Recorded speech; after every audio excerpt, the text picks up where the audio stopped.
Good afternoon, everybody. Good I hope you're afternoon, all doing guys. good. So as you can see, I've got Kevin with me. So Kevin, thank you very much for joining me. How are you? Yeah, I'm good. I'm good, man. How about you? Yeah, I'm good, mate. I'm very good. Listen, before I get into chatting to you, Kevin, I've just got a couple of things I want to say. So everybody, um, thank you very much for tuning in. Thanks to everybody who's especially watched the first episode with Omar. Listen, he's done a fantastic job. Also, do smash a like on this video as well. It's really important. It helps the channel get noticed. And yeah, I'm going to get through to some of your chats later in the show. I'm going to read some of them out a little bit later. But Kevin, how are you, mate? How's things going? How's the obviously I know we were talking a little bit off air, and you were telling me a little bit about the lockdown. But how is it over there in Malaysia? Yeah, the lockdown actually started quite a while back in March, and apparently the government actually they made it a very strict protocol actually, whereby the military was also based, and stringent actions were taken for lawbreakers, especially traveling outstation. Interstate travel were banned, and there was no each cars that you drive. There was not allowed more than two people, so only two people at a time, and even grocery shopping, only one person from each family are allowed to go to supermarket. So it was a very strict thing, and it helped actually decrease the curve of the spread, actually, I would say. And recently the cases has dropped, and we are having apparently right now about 30 cases a day, and 30 cases a day, and this is kind of like taking quite some time to reside actually. And so yeah, so right now the government has loosened up a few criterias of the lockdown, so whereby we are allowed to go for sport activities, but with the one with the minimal contact, like badminton, for instance, jogging, and sports that involve very minimal body contacts are allowed right now. Soccer and theaters are still banned, actually.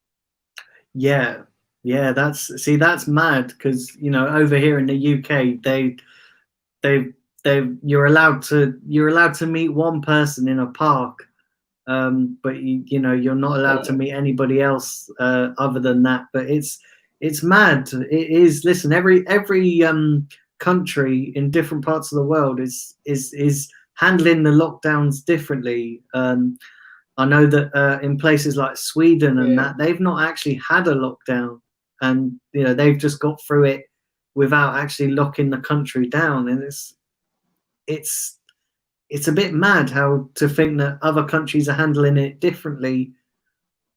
I guess it's uncharted territory. Nobody's Actually, experienced a the, virus like this. yeah. The thing is, in Singapore, our neighbor, they had a very, very draconian method in containing the virus for the first phase. And there was a second wave. The first wave was only having about 700 cases in total, and somehow they remarkably cured everybody. And there was only one death, if I'm not mistaken. And the second wave hit Singapore with a tally of up to 22,000 and counting still in Singapore. That's a second wave spike. Wow. So whereabouts in Malaysia are you based? What country? I'm based in the state of Kuala Lumpur, the Federal Territory. Oh, okay. Oh, okay. Yeah. Listen, I've got friends who have been to Malaysia. If you know the Twin Towers, yeah. Yeah, I've got mates who have been to Malaysia and say it's quite nice. It's quite some of the parts of Malaysia. Listen, I only passed through Singapore on my way to Australia, so I only literally stopped off at the airport and just to get a connecting flight to Australia. So I've not really been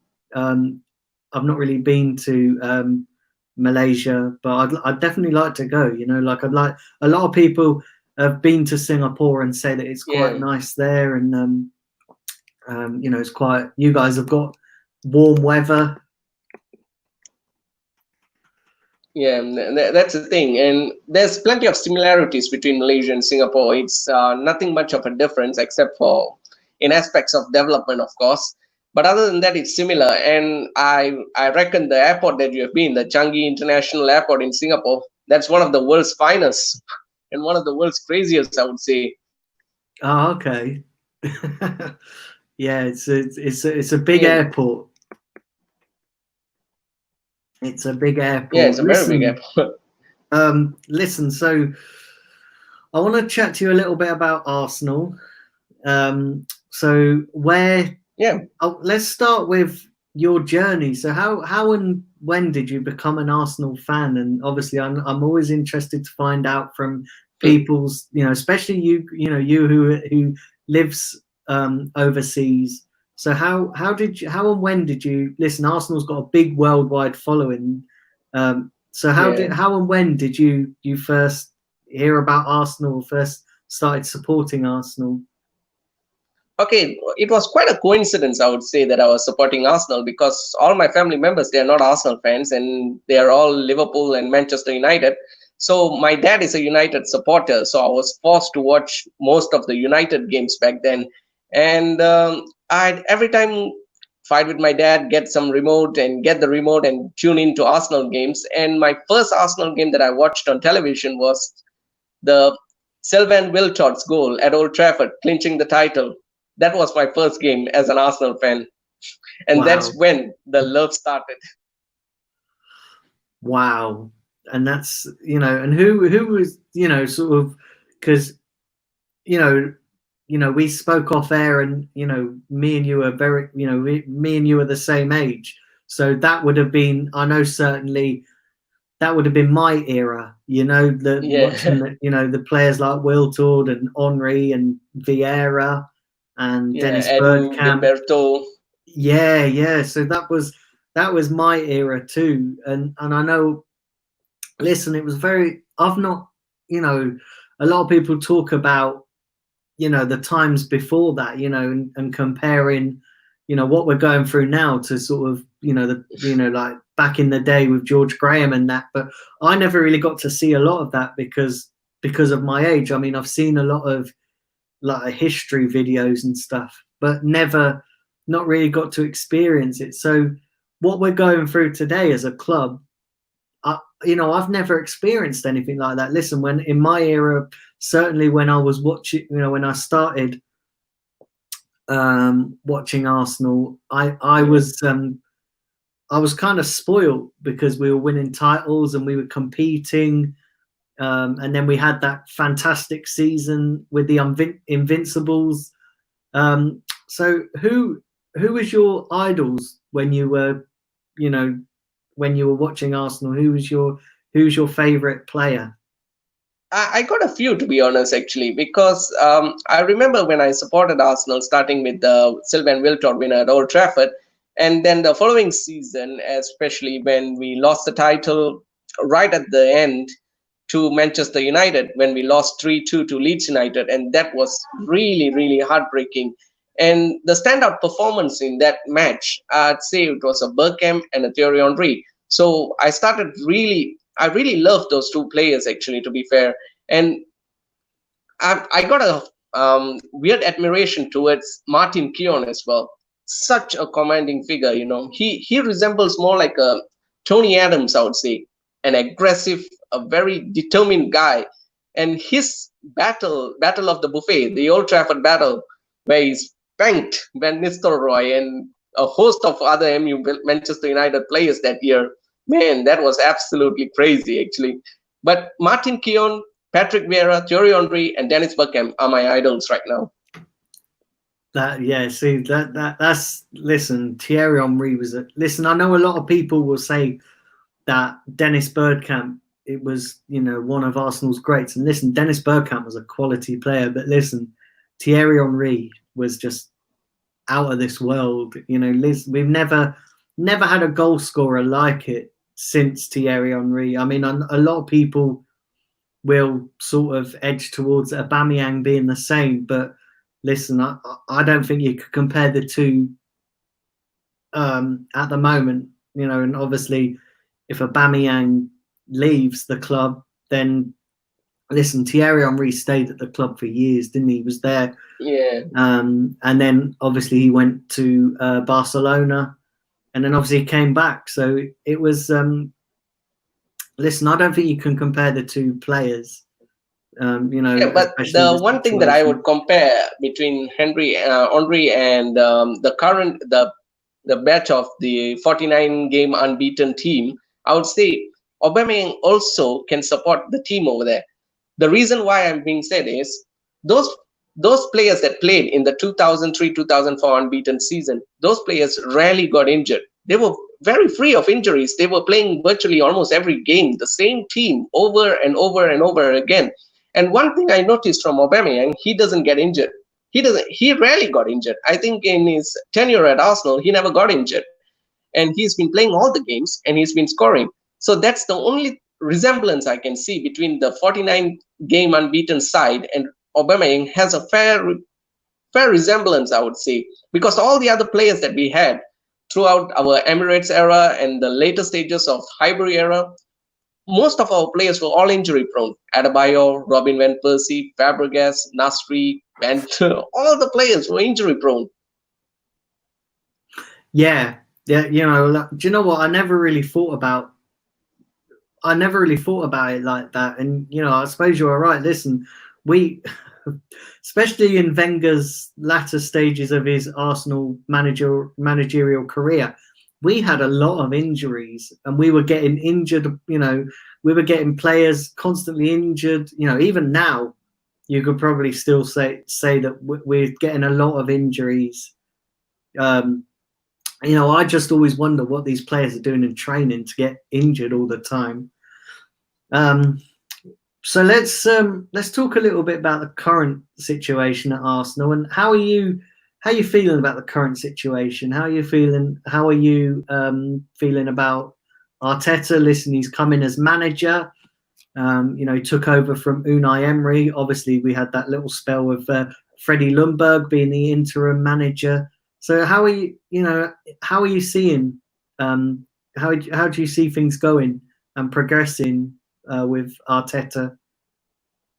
Funny to say about that, because the other day I was watching Cloud Stream with Robbie the other day, and they were having a fairly honest debate about Arteta he's being overhyped or something. So I reckon Arteta, he's a good guy. He's a good player. He was a fairly decent player, I would say. He was not really an absolute banger or a superstar or something. But for his managerial career, I suppose he would have started in a smaller team to gain some experience-wise, and then to progress to the Arsenal job.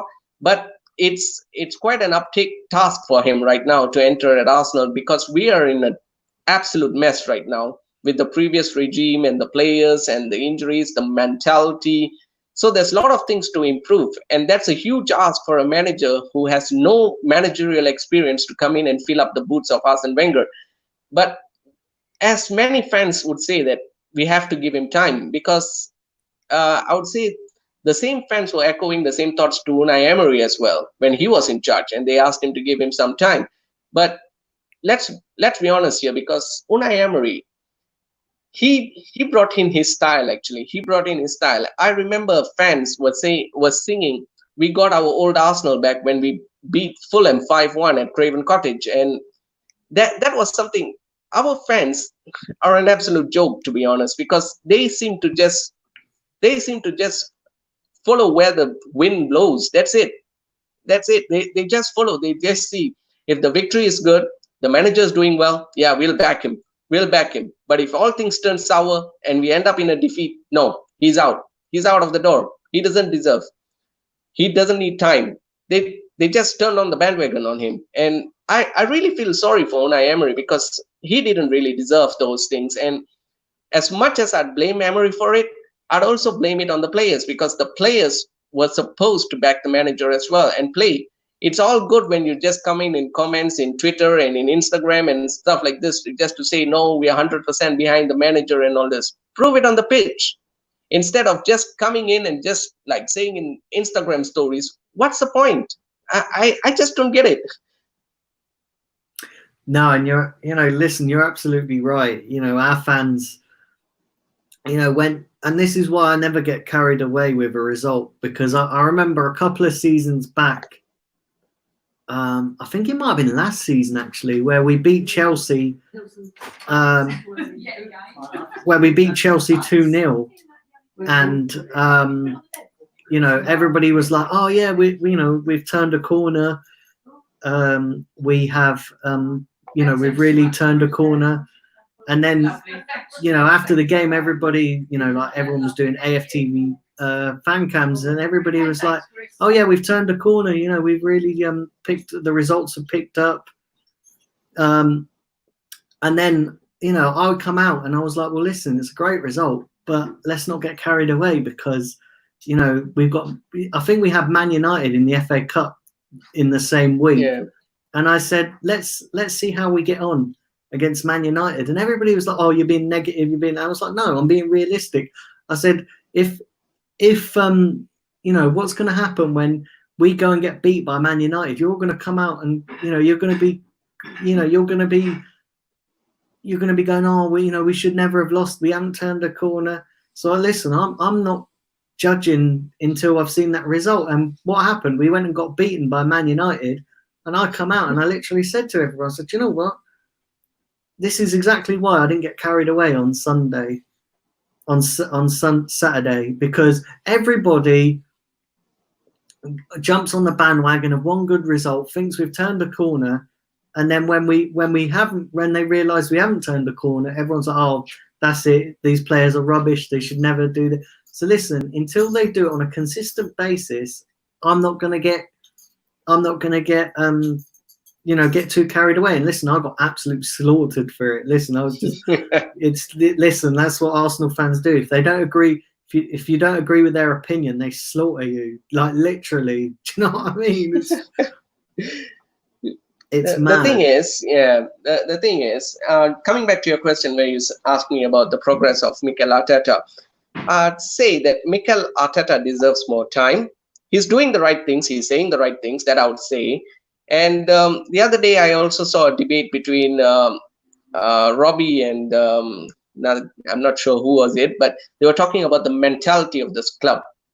Arteta is changing the mentality of the football players, the fans, and the backroom staff. He's changing the mentality. How can he be changing the mentality when we are a big club? We are literally having a winning mentality ever since Arsene Wenger came into the club. How can we just lose our mentality and we have to start over? It makes no sense. If you want to change the mentality of a football club, get the whole lot of them out. Start fresh. Instead, what he's saying is he wants to rebuild the team using the existing crop of players, which I find baffling. If you are going to do that, that's a recipe for failure, I would say, because right now he's giving exposure to young players, and that's applause to him. That's applaud.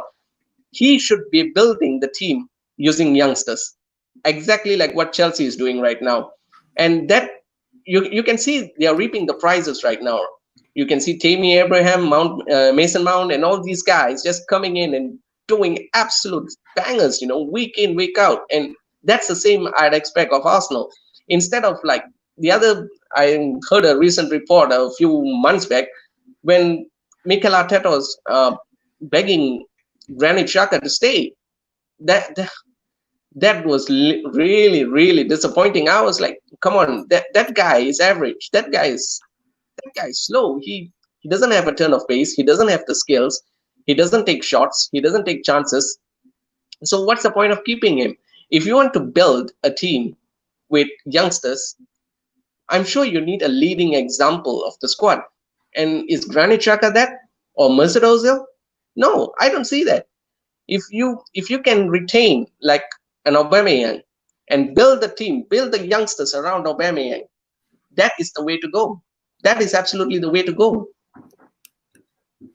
Yeah. Listen, I agree with you. I think that you need to, and the problem with our fan base is that they are so attached to certain players, and the thought of certain players leaving, listen, they have a complete meltdown over it. And I think that you've got to listen, you've got to sever ties with certain players at this club, because until you do that, we're not going to ever be successful. We're not going to ever be successful.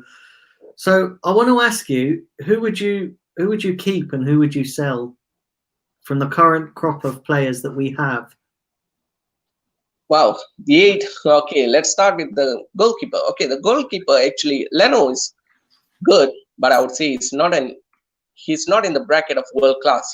Maybe he's on a work in progress towards being world class, but that's a debate for another day. So for right now, I think goalkeeping is pretty much safe. So we can have a goalkeeper, we can have in the likes of Leno to just move forward, and he is pretty much young, so he has years in him, and that can virtually improve in the years to come.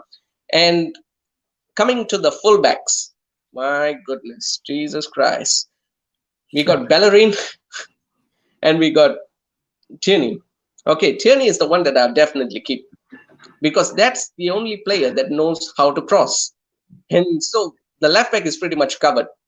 Predominantly, I would say the left-hand side is our stronghold right now, with the likes of Saka, Martinelli, and Tierney. So they can form wonders in that straight line of strength, you know. And the right back is going to be an issue right now, because Bellerin, although he came through our youth setup and all this, yeah, he came from the Barcelona ranks, and then he moved to Arsenal, and then he had his breakthrough seasons. Yeah, he was doing bits. Hector Bellerin virtually lost his pace after the game that he did against Bayern Munich, where he took over, where he just sprinted and then he set up a goal for Mesut Ozil, I would say. Yeah, that was done between both the players, I would say. Mesut Ozil was done, and Hector Bellerin. That game literally took both the players out of context. So both of them don't deserve at Arsenal. So I would say Hector Bellerin out. David Luiz, I would keep David Luiz. Socrates to be out. Mustafi is definitely going in the bin. So, and yeah, who else? Okay, we got Callum Chambers. Chambers is pretty much in the balance with me. But in terms of moving forward, I'd say as a squad player, yeah, I'll keep him. But if it's a first team, nah, I don't think so. He's the way to move forward, because he's a utility player. He can play defensive midfield. He can play a centre back. So that's something that we lack, really. And this is an option we can try moving forward. But in terms of first team, no, I don't think so. Rob Holding, on the other hand, he's young. He has potential. We have seen the good glimpse of him during matches, and he's been doing pretty much well. But with his injury record, that's a big concern. And if he can stay injury-free, yeah, I'd say I'd keep him. But if he's going to be just keep on getting injured all the time, and if you remember, Daniel, back in the days, during Arsene Wenger's latter stages, we were every time competing for top 4. We were doing wonders in the first half of the season, and the second half of the season, we just tend to falter down. And why is that? Injury. Yeah. Listen, we were always, I'd love to go a whole season with no injuries. Yeah. And coming to midfield right now. Okay, midfield, my goodness. Everybody seems to say that they got a mixed opinion on keeping Torreira. Okay, I would say Torreira, I'd probably get rid of him, because on the first take, he didn't feel that he's like comfortable here. I would say he prefers Italy. He was comparing the weather in UK. He's telling it's too cold and stuff like this, and that really is distracting him, and his performances on the pitch are not going on well with it also. His performance was only about 3 months. I don't know how many years of the contract he signed, but did we sign him only for 3 months? His performance was based on 3 months. And coming on to Granit Xhaka, oh man, this guy, everybody called him Xhaka Boom. Jesus, where the hell did they cook that up? Oh man. This guy right here, he has to go, mate. He has to go. Granit Xhaka, this guy has to go. You know why? Because this guy, he can't cross a ball. He can't dribble. He does. Every time we tend to move with an attack, he passes the ball backwards or sideways. What are we, sideways FC? We are Arsenal Football Club. We are not Sideways FC. He just keeps giving away the ball, commits silly challenges, absolutely silly challenges. And it was his tackle that cost us the Champions League last year. And nobody take that into account. And I still get baffled by how many fans and supporters are still backing this guy, Granit Xhaka. I just don't get it. What baffles me the most is we had 3 different managers opting to play the same Granit Xhaka game in, game out. I mean, does it warrant a start? Not in my eyes. I've seen the better midfielders doing a better job. Yeah. Listen, Granit Xhaka for me is one of those players who he has a succession of good games, and then he'll have one absolute bad game, and you sort of remember why he's not good enough for this football club. And listen, what did you make of all that back in October with the, with the captaincy? Listen, he should never have been made captain in the first place, in my opinion. But what was your take on that with all the, the whole captaincy thing? The captaincy thing, yeah. He was not supposed to be in the contention in the first place. That's my take on it. He was not supposed to be in the contention. I mean, what leadership figures does he has? I have seen, I'm sure, Daniel, you're the same age as me. We would have seen better off captains at Arsenal. We have seen for the likes of, you see that Thierry Henry, Patrick Vieira, that's a captain. That guy, Yeah. because I remember there was one phrase that Vieira said to, I believe it was Lauren or someone. I believe he said it to Lauren. Forget the team talk, what Arsene Wenger said. You listen to me on the pitch. Do as I say. Defend here, cover here. That's a leader. That's a leader. Granit Xhaka, when we lost to Watford, I believe, that guy said that we are afraid of the opponents. How can that be a tradition of Arsenal? Jesus Christ. I can't imagine why anybody would say that. Listen, as well, I was watching another stream, I think it was earlier today, and somebody made a good point, with the when Hector Bellerin come out and said that he didn't like Alexis Sanchez because of his winning mentality. Oh man. Is winning a bigger ask for Arsenal? Come on, is that how far we have fallen off? And that's what I mean. They were saying, oh yeah, I don't, Hector Bellerin was like, yeah, I don't like Alexis because his winning mentality, sometimes it was too much. And I'm like, listen, if you don't want a winning mentality, get out of the club. If you don't want to win, listen, Hector Bellerin is a strange one for me because he openly admits that he doesn't like football, and yet he's a professional footballer. that makes no sense. You don't like football, but you're a professional footballer. That's weird. It's just swindling hundreds of thousands of pounds every week. That's what he's doing. Yeah. So would you say, obviously, going forward then in the midfield, obviously, I'm going to ask you about everyone's favourite topic, that is Mesut Ozil. What would you do with him? This guy, I would say, Jesus Christ. I don't know how many times I would say, Jesus Christ, man. This club is really taking the life out of me. Okay, coming to Mesut Ozil. This guy, I would say, Mesut Ozil. He was good once in Real Madrid. That's about it. We bought an expired version of Mesut Ozil at Arsenal. That's what we did. We bought an expired version. We brought him to the club, worshipped him as if he is God, the next savior, the next coming of Messiah. And that guy scored, gotta admit, it was a good goal against Napoli and his debut assist against Sunderland for Giroud. And then the whole world, oh yeah, Arsenal doing the big signings. Yeah, this is what we needed. Come on. We have seen Alexander Hleb, the likes of Alexander Hleb, the likes of Cesc Fabregas, the likes of Samir Nasri. These players were doing that type of passes game in, game out.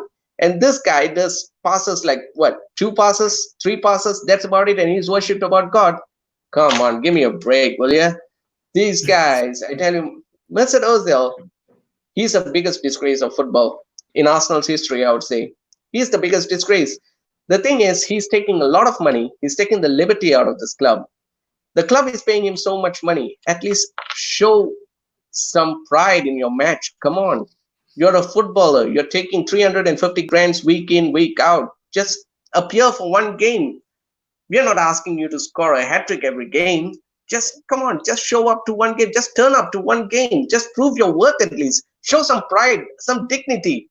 Show some value for your money that you're earning. The way that he's taking this club out of liberty is embarrassing, man. It's embarrassing. It's like we are held hostage from Mesut Ozil. That's how it feels like. Yeah. So if we were to get rid of Mesut Ozil, obviously we know his contract's up next season.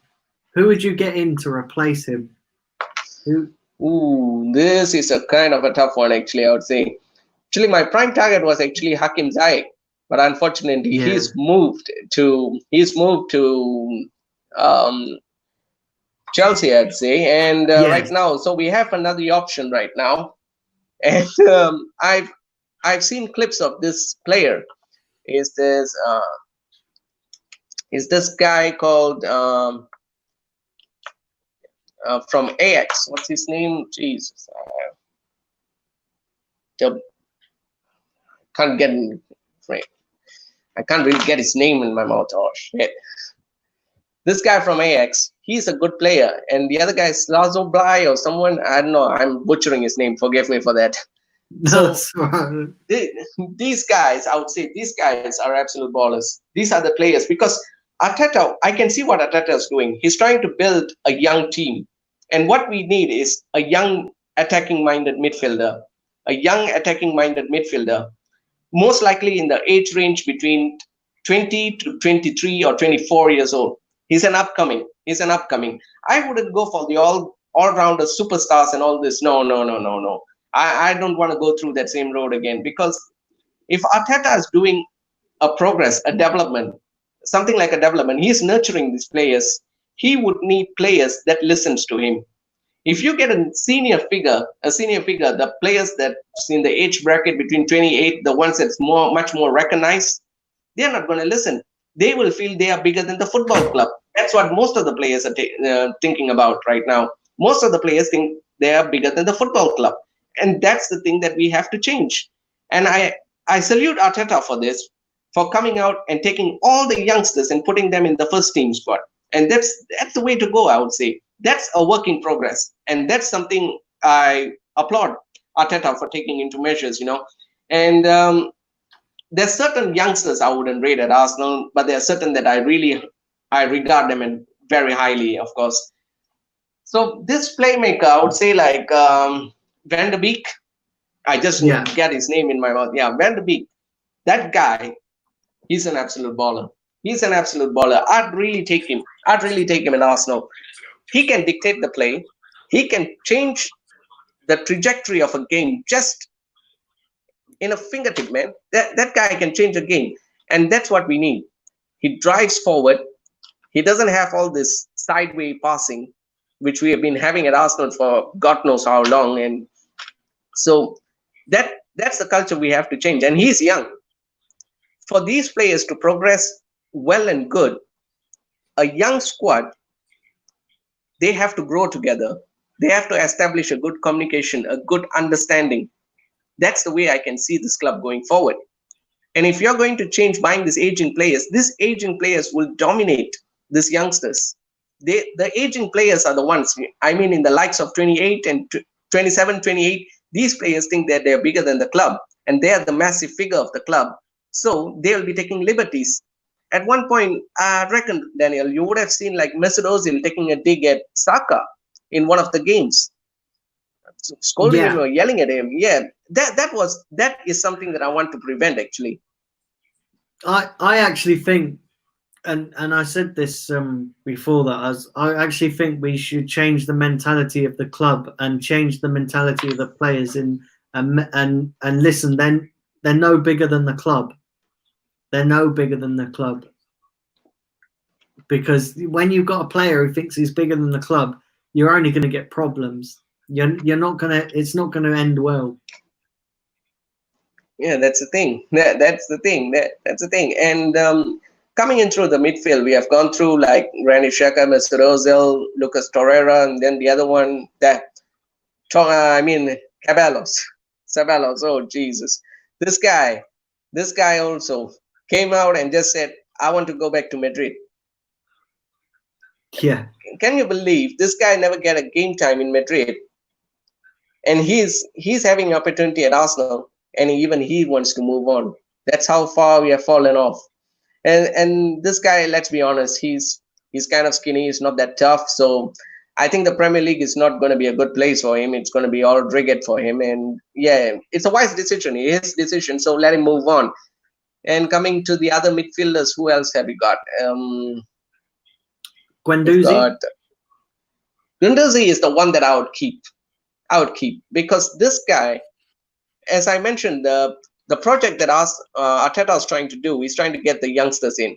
And when Arteta is trying to do a project like this, Guendouzi is going to be an essential figure in this. He's going to be an essential project. We have seen what he can do. And the reason his form is being on the decline a bit is because he's being overplayed. Unai Emery really liked him a lot and played him virtually in every game. And that really took a toll on him. And yeah, you can see the differences when Unai Emery went off, and then he started to have this misunderstanding with Arteta. He had this disciplinary issue, and hence Arteta didn't play him on and off. Yeah, let's keep all that for backstage, of course. Yeah, it's what you do on the pitch. That's what that matters. That's what that matters. And all those, I would say that all those fans that say like Arteta out. No. We shouldn't be jumping on him that quick, actually. Basically, what I'm trying to say is all our fan base, all of the fans should be actually witnessing who he get rid in the summer or at the end of the season, who he get rid. Let's just wait and see, because that's what defines him. It's not the player who he signs, it's a player who he get rid. That's the first thing. Has he got the bravery, the instinct, the audacity to just remove all these players out?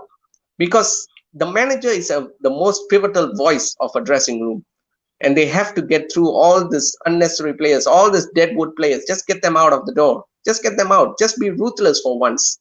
We have not been ruthless, I don't know, since, geez, that was kind of long, I guess. We have never been ruthless. Let's be honest, we have never been ruthless. No, I agree. Listen, I don't think we've ever had. I don't think we've ever been in a situation where we've held all the cards.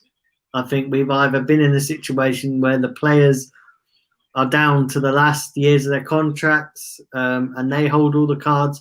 I don't think in recent times that we've ever been in a position where we've held all the cards and say, actually, no, you ain't going. You know, you're not leaving the club.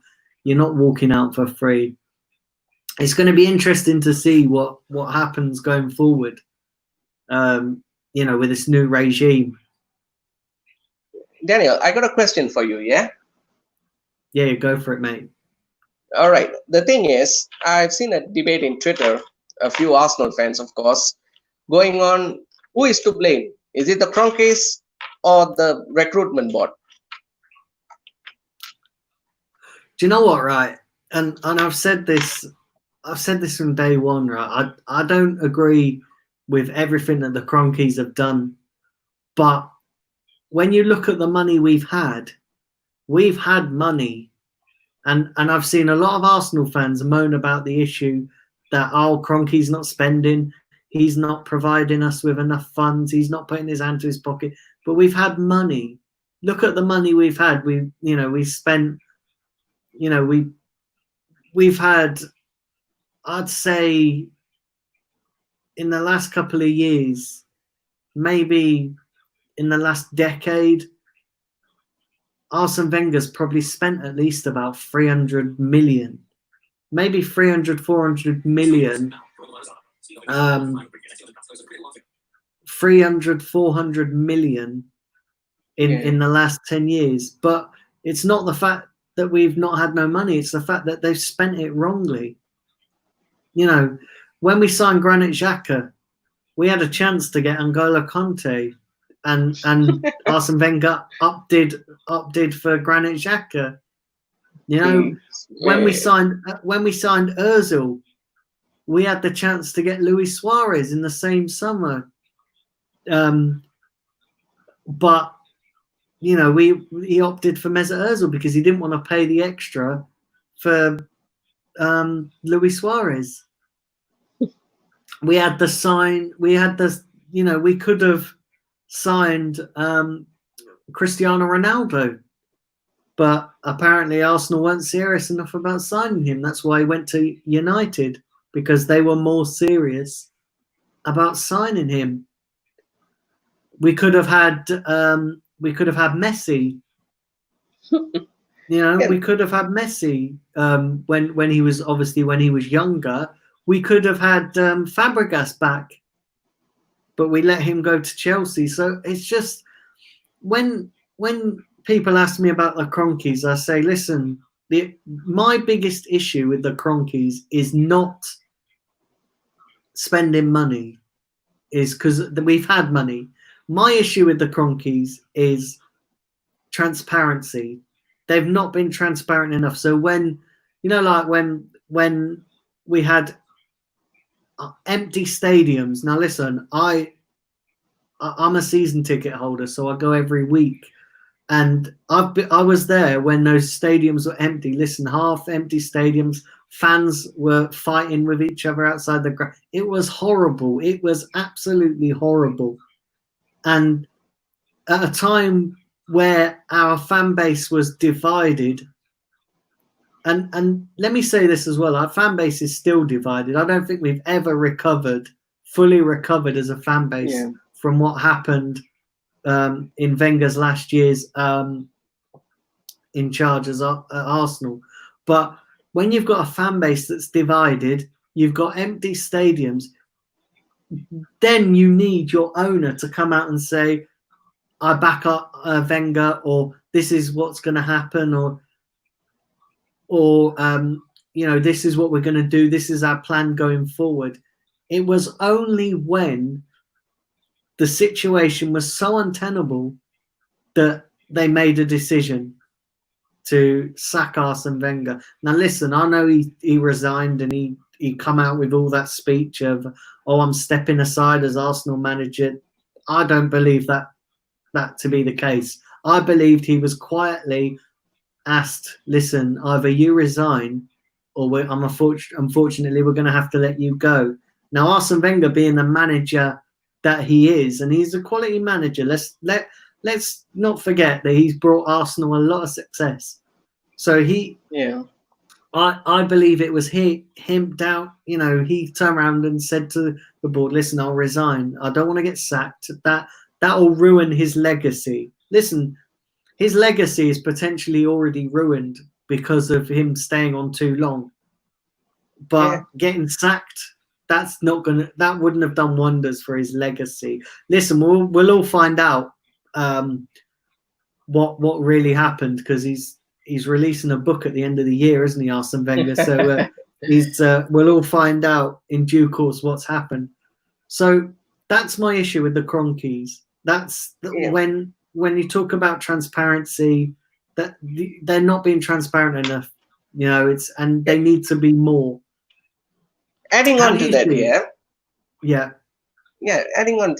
Daniel, I would say the Kroenkes, actually, they're not the biggest problem. Actually, the recruitment is, and as a club owner, the owner must take responsibility in overlooking these things. These people own the club. They should be overlooking the administrative part of the club, and they should be seeing what's going on, what's the ins and out of the club. They should be monitoring this. I'm sure Roman Abramovich, he's having a team of administrative people that also overlooks on all their transfers and overlooks on all their scouting programs and issues like this. And that's how a proper club is run. You can see that Chelsea were able to poach all the most talented youngsters and bring them to their club, and they develop them. Why can't Arsenal do that? We are so-called, the Arsenal are saying that we develop a lot of youngsters. How many youngsters break through our first team? You can see Chelsea brought in an entire youth system into their first team, and that Yeah. That says a lot, and it's kind of hard to say, because we had the likes of Jack Wilshere, of course. Like, I don't really rate Carl Jenkinson, the Arsenal fan that lived a player's dream, yeah, having Arsenal stickers all over his bedroom, yeah. So we had Theo Walcott, Alex Oxlade-Chamberlain. Come on, why would we want to sell Alex Oxlade-Chamberlain? Why did we do that? Why did we do that for a mere 35 million? He was good. He was good. He had take-ons. He had pace. He had the drive. And it's the manager of Klopp, in Klopp's stature, that saw him, noticed him, and brought him to Liverpool. That's the biggest mistake. We keep selling our best players, and we keep releasing them for ridiculous fees. The fees that we collected for 30 million, 35 million for Alex Oxlade-Chamberlain. I think, come on, let's be honest here, Daniel. We are not really rating Alex Iwobi. He went on for 40 million pounds. 40 million, yeah. Are you telling me he's behind Ozil? That's the best bit of business Arsenal ever done, was selling Alex Iwobi for 40 million. I tell you, we can sell a lot of these players here at a very, very high rate. I would say that, but it's how these people behind the scenes that progress with these transfers. I just don't know. Are they bargaining or negotiating the rates behind it? Come on, give me a knockdown price. Give me a discounted price. Are they doing this shit behind us? I don't know. It's kind of funny, man. It's seriously kind of funny, and it hurts most Arsenal fans, because other clubs can get a fortune out of player sales, and we are just like getting what?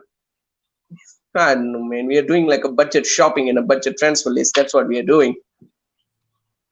And somebody said something the other day on a stream. I can't remember whose it was, but they said that actually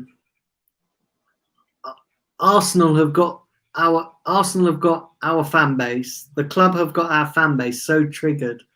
So like when they come out with statements like, "Oh, don't expect any major signings this season. Don't expect any," like with the, with this whole pandemic situation, they've been like, "Don't expect any major signings. It's only going to be loan deals and swap deals." And they said that last year, right? Pretty much the same thing, because we're in the Europa League. And somebody made a great point. I can't remember who it was. Said that actually, has anyone stopped to think that maybe this is what the club's putting out there deliberately?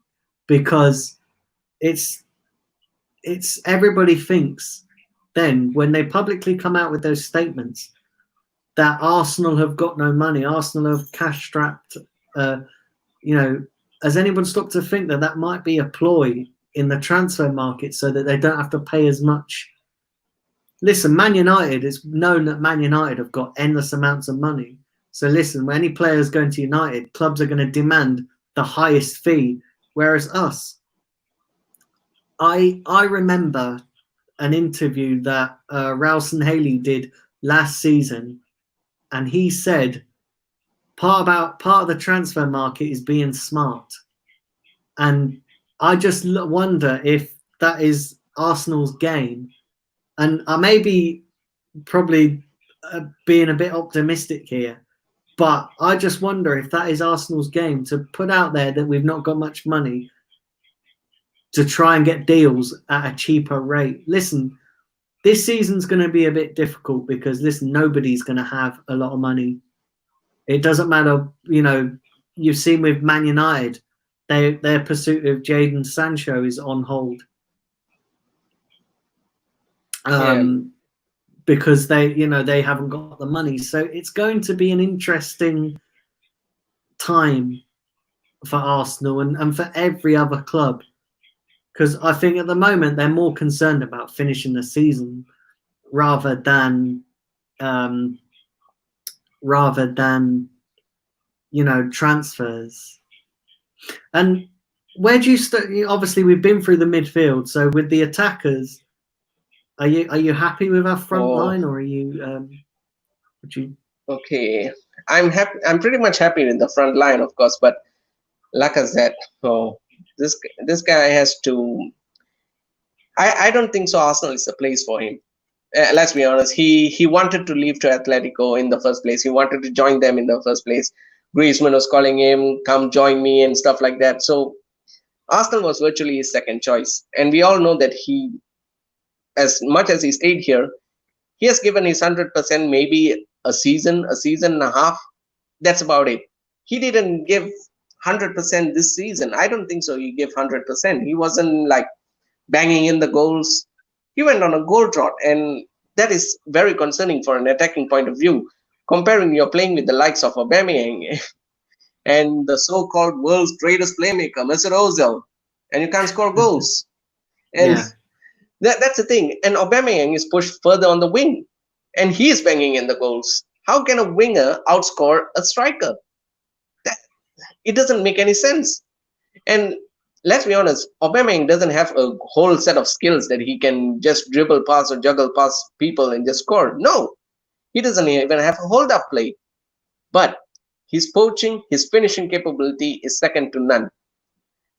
Lacazette, yeah, he's just, I would say, an upgraded version of Olivier Giroud. That's about it. I can't think much of what I can't think much of Lacazette. That's about it. And yeah, and coming back, Daniel. The other thing is this transfer thing. All right, this transfer thing. If Arteta were to make signings, and we must be smart with our signings, so we couldn't spend the big bucks, so we have a very restricted budget. Player swap is only encouraged, and we only can do player swap and minor just changes up and down around the team. All right, so I'd say let's go get some players from South America, because one thing I noticed from all the South Americans that come to the Premier League, they have heart, desire, aggressiveness. They have everything. They have the aggressiveness in them. They are built to fight. And this is the type of character. If you want to change the mentality of a squad, those are the type of players you need. Pure example, just take a look at Gabriel Martinelli. This kid came from Brazil, from an unknown league, and took the Premier League by storm because he shows no fear. He didn't care, I'm playing with the likes of Lacazette, I'm playing with the likes of Pepe, I'm playing with the likes of... He never had that excitement, He was just like, he didn't care. It's like, you imagine me as a player. If I was a player, I'd be like, oh my God, I'm standing beside Alexander Lacazette. Oh Jesus, I'm playing alongside with Mesut Ozil. That's about it. That's a kid's dream. That's a kid of an 18 years old dream, But if you definitely. were that guy, Martinelli, he didn't care. The goal that he scored against Chelsea at Stamford Bridge, if he was scared, if he was nervous, he would have squared it up to Pepe that was running in the other side of the wing for a tap-in. He can do that. But to have the audacity, the braveness, the composure to just finish it coolly, taking Courtois out of the taking who's that guy, the Kepa out of the game. Man, for an 18-year-old, that guy is great. That guy is absolute baller. That's the thing I like about South Americans. And what is it Bellerin going to complain next? Martinelli, he has the desire and willingness to win a lot, so we must get rid of him out of the club. I don't understand that. I don't understand that at all. So it's interesting, it's interesting to see what's going to happen. And let's come on to the season. Obviously, that this been suspended at the moment. Listen, it's edging closer. That the government, the UK government, yesterday has given the green light for the Premier League to return as long as it's safe. Where do you stand on that? Where do you obviously someone who's based in Malaysia, who's not on sort of on UK soil to sort of see the carnage that's going on over here, because it's utter carnage over here.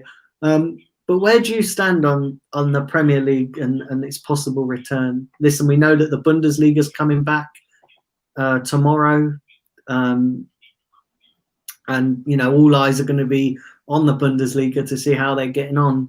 But it seems that the Premier League could follow suit along with Serie A. Yeah, the thing is with this pandemic thing, this virus is going to be here for quite a long while. It's not gonna just disappear in thick sky. That's about it. And the way I see it, if the government deems that it's suitable and it's safe to play football games, yeah, just go for it. But what I'd say is, it's rather too soon to just drag it in 1 month. I'd say instead of fixing a date, they should have just monitored and observed how the German league fares before deciding on a date. They should have done that instead of hastily deciding on the date and the month. That was one big mistake, because now since they mentioned that the month, and they just gave a possibility, they just mentioned it's going to start in June. They didn't give any like concluded date. They just say it might start in June. They gave a possibility. So the attention is going to be towards June right now. That, oh yeah, the league is going to start in June. That's what's running in everybody's mind right now. Yeah. The thing is, they should have given some time to observe, to see how the Germans were to conduct the games. Because in all honesty, the fans in Germany and the fans in England are two different propositions, I would say. The fans in Germany, the lockdown in Germany was a proper one. The lockdown in UK was a laughing stock. Let's be honest, we had players, named players, popular figures of each club going out party. What's that all about? Yeah. And, absolutely insane. Yeah, that's the thing. Yeah. And so if the government deemed it safe, I'd say go for it. Just play the game. Let's not, because apart from revenues aside, let's not put the revenues aside, apart from the revenues and the sponsorship and all these things that come into context when it comes to the season resumption, it's going to be the deciding factor of who goes down to the championship and who goes down to the lower league tier, who comes up to the Premier League and who comes up from the lower league tier to the championship. It defines a lot of clubs' fate. And I reckon it's a very harsh decision to just call it off, to just suspend it. That's something very harsh. I would say you must observe what's going on around the world. Be an example. Come on.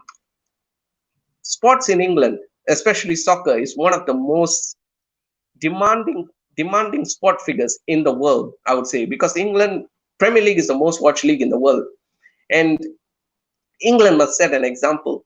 And Germany is currently setting a good example by showing how it's done. Yeah, I agree. Infection rates might increase. Yeah, there might be a second spike. There might be a following spike. The other day, the World Health Organization came up and said that there might be no end with COVID-19. We just might as well just deal with it. We just might have to live with it. That's about it. That's the World Health Organization coming out with that statement. They just said we have to live with it. So if you're going to put into context that we have to live with COVID-19, are you going to say that we are going to like ban football for the rest of our lives? Yeah, I agree. Listen, I've said this. Listen, there's never going to be a right time to start opening economies up and bringing football back and opening society up again. There's never ever going to be a right time. Listen, and I said the longer it goes on, where countries are in lockdown and sports cancelled and essentially life's put on hold, there's never ever going to be the right time. And like I said, the longer it goes on, the more fearful people are going to get of getting back to normal. And let's be honest, when things do get back to normal, it's going to be a new normal. It's not going to be a situation where we go back to how it was before COVID-19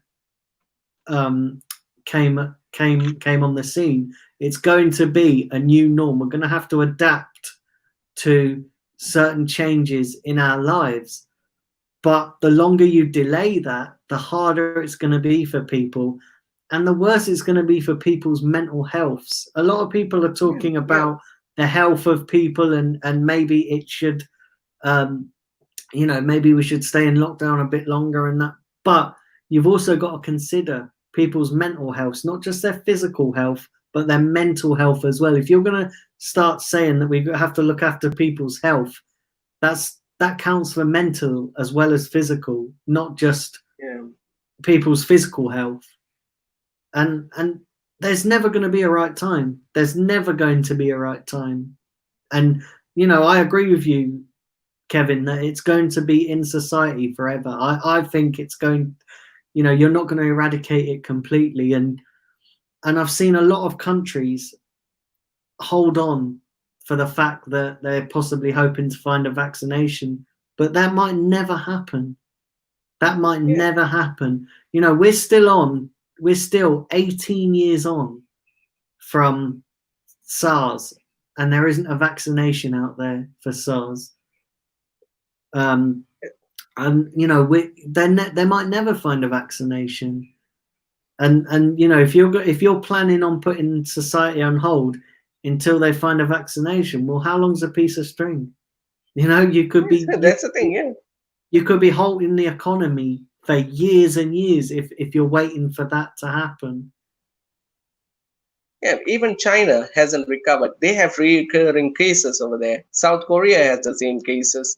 Every country has its problems, but we cannot just halt the economy, just cannot hold on to the lives and tell, no, you're going to be prisoned in your house for the rest of your life. That's about it. You can't get married. You can't do your normal things, what humans do, like go out, go shopping, go have dinner with family. No, you can't do that. You just have to sit at home. That's not fair. That's not fair. The virus is going to spread and it's going to hit hard. The only thing that we can do is just take precautionary steps, precautionary measure.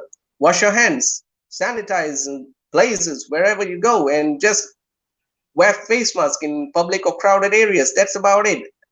That's the only thing that can eradicate this problem here. It's based on the mentality. We complain the mentality of our club, but how many of us have the mentality within ourselves to cope in this pandemic? Not many of us. We just take this virus too lightly, and we just roam around. We just go out on the field, just have a normal day out, just like socialize with people, have some beers. That's what we're doing. And we are just blind to see what's going on. And we just complain that the government's steps are totally ridiculous. Yeah, I agree. At some parts of the government statements may be ridiculous. Yeah, I agree to that. But it's something good. There's something positive in what they're trying to imply. And I just don't get it why people can't apply that thing that the government is insisting. Why can't they just sit at home? It's not a tough ask. We're not asking you to just like, no, you have to don't move anywhere. No, you have to clean your houses every 2 hours or something. No, they're just asking you to just sit, go get your necessary groceries, come back, chill with your family. That's about it. Is that too much to ask for a government? Come on, let's be real here. Listen, it's a tough one, isn't it? It's a tough situation for everybody, and it doesn't matter what anybody tries to do. There's always going to be somebody out there that complains. There's always going to be somebody out there that complains. So I guess it's just, we'll just have to wait and see, and it's just being patient and seeing what happens. Listen, we've reached that part of the show where I'm going to get into some of your chats. Because listen, we've been talking for quite a long time, so I'm going to get into some of your chats. But do smash the like, everybody, and do hit the subscribe if you are new. Hello to everybody in the chat, all the regulars. I've seen a couple of people: Omar, Simpy, Claude, Liam, Damon, Liam Talks Football, Steve. Zidane.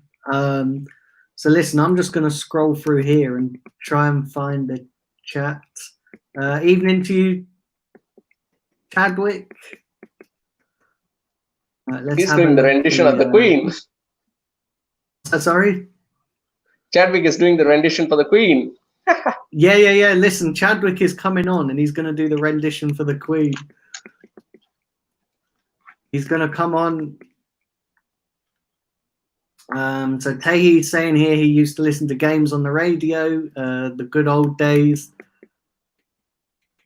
The commentary back then, yeah, Daniel, the commentary back then, Martin Tyler and Andy Gray. Jesus Christ, I really love those two, man. The voice of football. Yeah, definitely. So while I'm looking through these chats, I'm going to ask you, so do you guys get good access to the games over there in Malaysia? Do you get? Is there? Do you have a supporters club over there, or a gathering? I would say the biggest following here in Malaysia is Liverpool. So we are pretty much outnumbered here. However, I do have a few, like, there's a few clubs where we gather for Arsenal supporters in Kuala Lumpur. We do gather at spots. We do gather at bars, at clubs, and we do a watch along over there. So we have like this a massive group.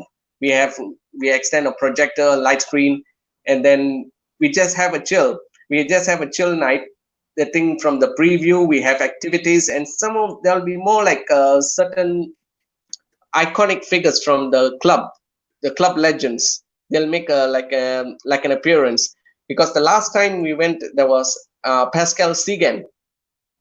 Pascal Sigan was part of the guest attendee back then. So that was the last time I went, and it was kind of fun though. We had activities, quiz sessions, and we have a lot of things. Yeah. So, but the thing is, the game match day timing is totally out of context. I have to stay up to 3 a.m., 4 a.m. to watch a game. Yeah. Yeah, absolutely. Listen, that's. I agree. So listen, Kevin, you're getting lots and lots and lots of support in the chat. So Mars saying that you're a natural. You've got Zidane saying you're an everyone just bigging you up here, right, in the chat. And listen, Omar, I agree with you. Dislikes don't matter, because at the end of the day, it helps promote the channel. So let those people who did put 2 dislikes on this video, let them have their moment, because it doesn't really bother me. Like I said, it's just more traction on the channel and more traction on the video. So right, let's have a look here. Reality turns bitter, I would say. That's what I can say for the dislikes. Yeah. So Melina's saying here that next season is a write-off, and the board need to back Arteta, and that she will give him a year. What do you make of that, Kevin? Yeah, a year depends. I would say this 1 year, I want to see progress. Because I'm sick and tired of having this 9th. I'm not asking a progress from 9th to 4th. No, that's not what I'm asking here. I'm not asking a 9th to 4th, or 9th to 3rd, or 9th to 1st. No, it's all baby steps, yeah? But that doesn't mean I'm asking a progress from 9th to 8th. No, I'm asking a progress which I can see the clear direction of this club, how it's run, what are the players that we are binning. Because I don't want to see Arteta clinging on this shambolic of a bunch of crop of players that he has right now, and make them progress next season, and telling that, no, I have to instill the mentality, the positivity. No, I don't buy that. I don't buy that. If he's going to play the same old players, he's supposed to be out by then. He's supposed to be out by end of next season. If he's going to cling on the same players, I'd say if he bins the right players that all we fans cry out, that's the way we can move forward. Use the youth system. Yeah. Listen,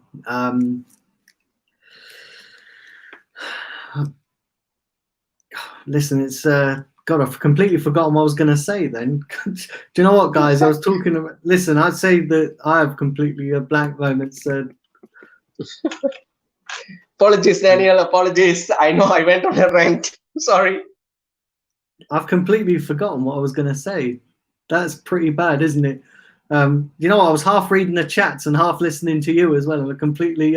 What was you saying? Sorry, your last point. I want to see him with the progress of what he's doing with these young players. The season that defines him is basically who is going to bin out of the door. I want 6 to 7 players out of this club, and I think I made 3 midfielders and 4 defenders out of that. So I've made about 7 players out of that to get out of the club. And if he can get rid at least 6 of them, I'm not asking to bin the whole lot of them, just bin 6 of them.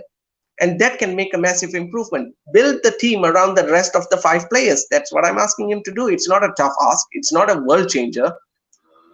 No, it's not. Listen, lots of people asking in the chat about the quiz that I'm going to do. Oh, with the yeah. head-to-head quiz. Listen, that's going to happen soon. Listen, I'm going to, when I get 2 people who want to come on and kick things off with the head-to-head quiz, listen, that's going to happen. So let me work on something. And listen, I'll that will happen very soon. Talking of quizzes, I'm going to be on Simpy's channel tomorrow doing a quiz. I know I think you're going to be there too, are you, Kevin, as well? Yeah, I was talking to Simpy about this. Yeah. Yeah, just tell people about it. Just give people a little heads up. And okay, guys in the chat, you guys can come and join in as well. All right. And this is basically in Simpy's channel, and we'll be doing the quiz, if I'm not mistaken, around 9:30 UK time, of course. And so we are still in the discussion stage. If anyone wants to know further details about this quiz, you might as well reach me out in Instagram. I reckon Omar has my Instagram account, and so are the regulars like Melina, Ilyas, and Bertrand and Taib. All these guys can come in contact with me in Instagram, and I will provide you on the details of this quiz. And I'll just go on and support that guy, Simpy.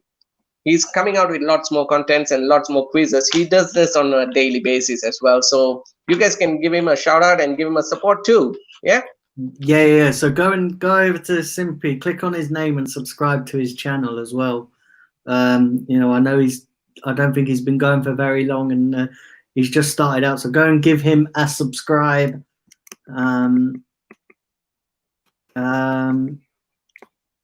Right, let's have a look here.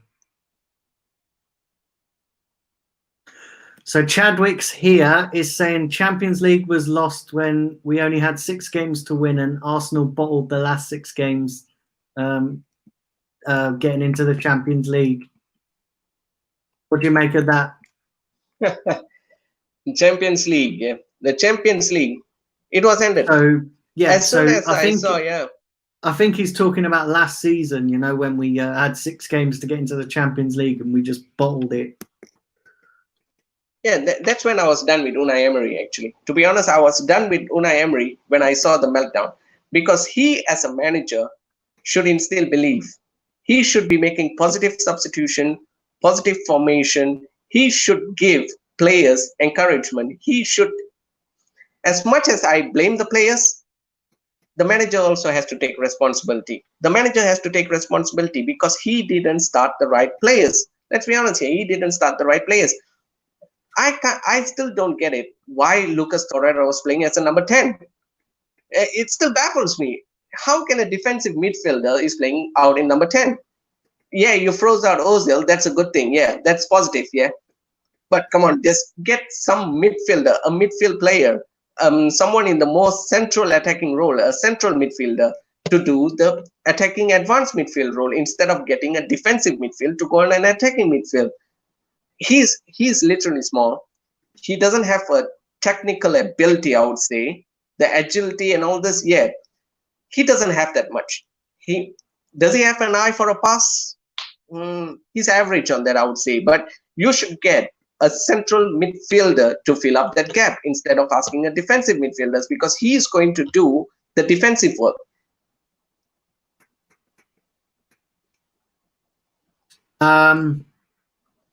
So Zidane's saying here that Xhaka's improved since Arteta's come in. Oh God. Yeah. Instead of making 10, as Claude said the other day in Robbie's stream, from making 10 mistakes in a match, he's making 1 mistake. Does that sound any improvement? How can a player that makes 10 mistakes in 1 game, and now he's improved when he makes 2 mistakes or 3 mistakes a game? It doesn't make any. As a professional footballer, yeah, mistakes are bound to happen, but you can't have that going every single game. He seems to have 2 good games and 3 bad games. He's going backwards. Yeah. And Chadwick saying, I want Sebastian Scalacci back. No, Chadwick, I definitely don't want Oh Scalacci God, back. man. Yeah, I definitely don't. Amar's saying we spent on crap for so long. And that's true, isn't it? You know, we for so long that we have been we've been putting the money into the wrong players. Yeah, we have been virtually spending all our fortunes, all the good money that we had as a football club. Look, just look at Liverpool, Daniel. Just look at Liverpool for a second here. Liverpool is a prime example of what Arsenal should be doing. They never had money to spend. Yeah, everyone can say, yeah, they spent 75 million on Virgil van Dijk and they spent on this, on Alisson. Yeah, they did that. I agree, they did that. The thing is, they sold the right players. They sold them at the right rate. They sold them at the right rate. Look at the asking prices that they did for Coutinho.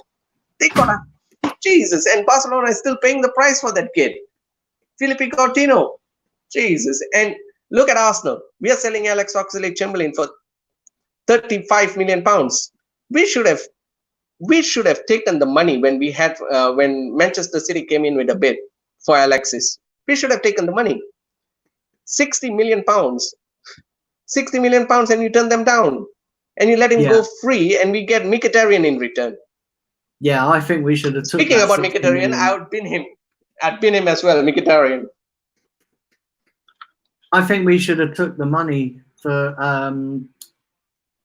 Sanchez. I think we should have took that 60 million because, listen, he's just, you know, we got Mkhitaryan and that hasn't worked out much, has it? Right, let's have a look here for a chat. Let's go.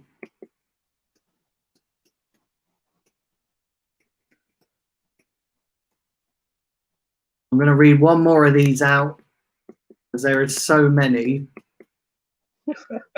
As usual. Yeah, there's this and that. You got. Let's have a look here. Have a look here.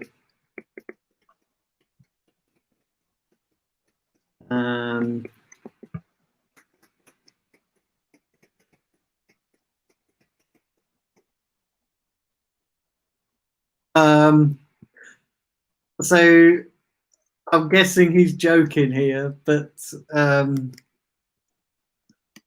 apparently you were saying that Deitch was better than Klopp yesterday. I think this guy knows. I think I know who the guy is. Van Dijk was better than Klopp. So do you want to respond to that? Listen to Simpy. Do you want to respond? Wait, I was to just taking a comment? piss, guys. I was just taking a piss, yeah.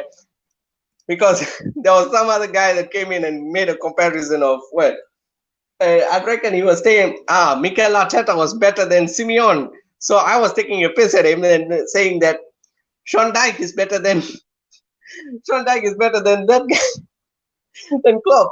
It's not. It's all laughters, actually. Yeah, we all know that Klopp is better, miles better than any of the managers right now. Yeah, and he's probably one of the best in the world right now. He's won the Champions League, 2 Champions League finals in 2 straight years. Yeah, not many managers can do that. And maybe in the likes of Klopp, in the likes of Pep and the likes of Carlo Ancelotti, that's about it. There's only a handful of managers who can achieve that feat that he does. And what he's done with that Liverpool team, he's one of the best in the world. Yeah. Listen, he's running away with the Premier League. That's why I think, it'd be pretty unfair if the season got cancelled. Obviously, it's looking like that now it's going to go ahead, that Liverpool would miss out on the title. Whilst I agree with, I think it's fair. I do think that Liverpool should, if the season does end up not restarting and, gets void, then, I do think that Liverpool shouldn't get the title, but it'd be massively harsh on them. Massively. Yeah, they deserve it. And let's be all be realistic here. Yeah, they absolutely deserve the title. Look at the time that I splitly decided that this is Liverpool's title was when they went on a riot in Leicester City, 4-0 at Leicester, and that game really defined that they are the true champions. They are the true champions. No team just go there, just go on a riot, just go steamroll Leicester. No, it doesn't go that way. Yeah. Listen, it'd be harsh if they didn't get the title. It would be. So I want to ask you, how long do you give Arteta? Like Melina said a few moments ago, yeah, she mentioned 1 year. So I think there's 3 stages of seeing on how long I would give this Arteta the chance. Actually, yeah, I want to see him who he gets rid of. That's the focal point. My focal point is not on his signings, not on the big signing, not on the big names, not on keeping players. No, that's for now. That's not going to be the importance right now. As long as you tie our important players like Pierre-Emerick Aubameyang, Saka, provide Martinelli with an extension contract and get Saka to sign a new deal and Aubameyang with an extension, yeah, that's all good.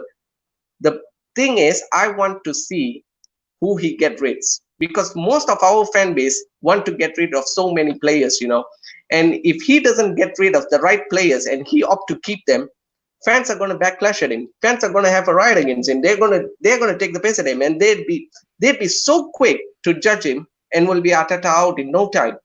So that defines his season. And if he wins the right player, yeah, I'll give him, instead of 1 year, I'll give him 2 years. I want to see progress. It's baby steps, yeah. It's baby step. We can't demand and improve of changes overnight. So we have to see what he does.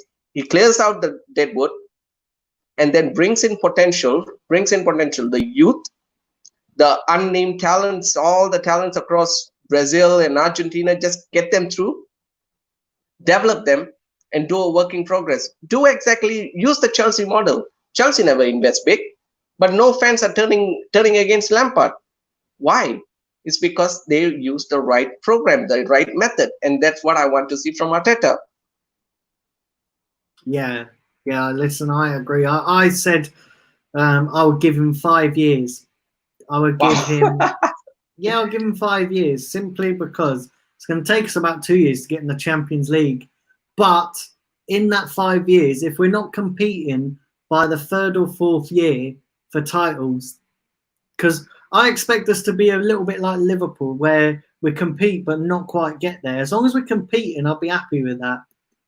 Obviously my ultimate goal is to win. But if we're not going to, if we're competing, I'm all right with that, because to me that's progress. Yeah, that's the thing. Yeah, that's what should be our priority right now. Yeah. Well, listen, we've been going for 1 hour and 20 minutes. Wow. So I'm going to wrap up. I'm going to wrap the show up. Listen, Kevin, thanks very much for joining. No problem. Everybody do smash the like, do smash the subscribe. Thanks to everybody that's tuning. Sorry I couldn't get to all your chats. There was just absolutely so many. As you guys know, when I've got a guest on, it's hard to read all of the chats, so I just pick ones out at random. But do keep sharing the content. Like I said, I'm going to be on Simpy's channel tomorrow doing the quiz.